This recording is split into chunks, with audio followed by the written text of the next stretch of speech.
L'école, sous la Troisième République, joue un rôle déterminant dans la diffusion des valeurs républicaines. Sous l'impulsion de Jules Ferry, les lois de 1881 et 1882 font de l'enseignement primaire un service public. L'école est désormais gratuite, obligatoire et laïque. L'instruction religieuse ne fait donc plus partie des programmes scolaires. Les républicains veulent absolument briser l'influence de l'Église sur les jeunes esprits et préparer le citoyen de demain à exercer son droit de vote. Prenez votre livre et regardez le document 2 de la page 157. On y voit comme personnage central l'instituteur, celui que Charles Péguy a appelé hussard noir de la République. Cette photo que vous avez sous les yeux est très riche et vous pouvez identifier un certain nombre d'éléments accrochés au mur. Retrouvez en haut la Déclaration des droits de l'homme et du citoyen, reconnaissable à sa forme de table de la loi. Il y a aussi une immense carte physique de la France. On ne le distingue pas bien sur cette photo, mais évidemment, la France est amputée de l'Alsace et de la Lorraine. Trouvez aussi le tableau des classements des élèves.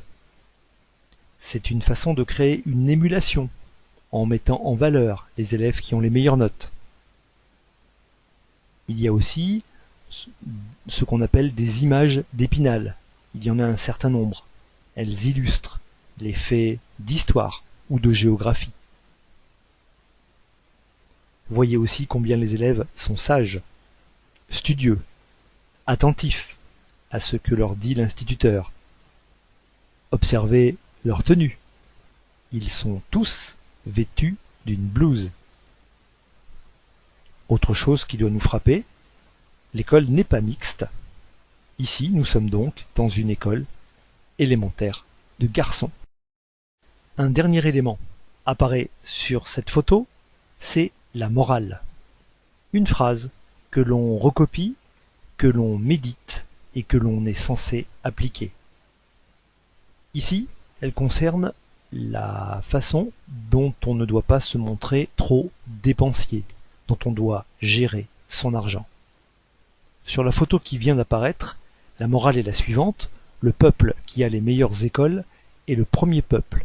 S'il ne l'est pas aujourd'hui, il le sera demain. C'est une façon d'encourager les élèves à travailler. Il faut dire aussi que l'école doit être un moyen de promotion par le mérite. Si les classes moyennes rêvent d'ascension sociale pour leurs enfants, malheureusement, l'ascension sociale n'est pas toujours une réalité. L'école primaire est gratuite avec Jules Ferry, mais elle s'arrête à 12 ans. Après, elle n'est plus obligatoire. L'enseignement secondaire est payant et il est donc réservé aux enfants des milieux aisés. Les bourses existent, mais elles sont distribuées avec parcimonie.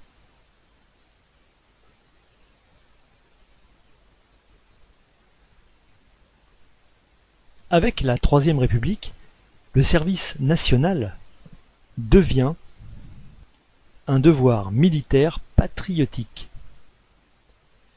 C'est avec la loi de 1889 que le service militaire a été rendu obligatoire pour tous les jeunes hommes d'une classe d'âge sans exemption possible. Il dure alors 2 ans. Il permet un brassage social au sein des régiments et contribue à diffuser dans toute la France les valeurs républicaines, le patriotisme, mais aussi le mode de vie urbain. Le document présenté est un conseil de révision.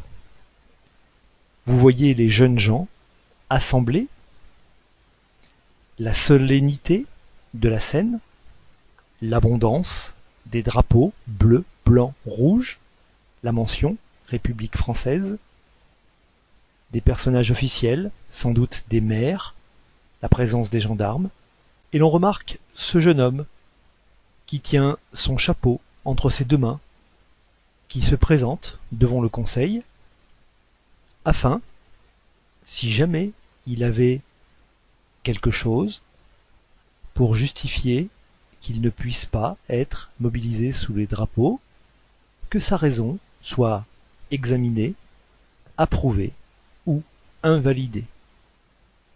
Tout cela sous les yeux des autres jeunes gens de son âge qui le connaissent, et cela exerce évidemment une pression supplémentaire.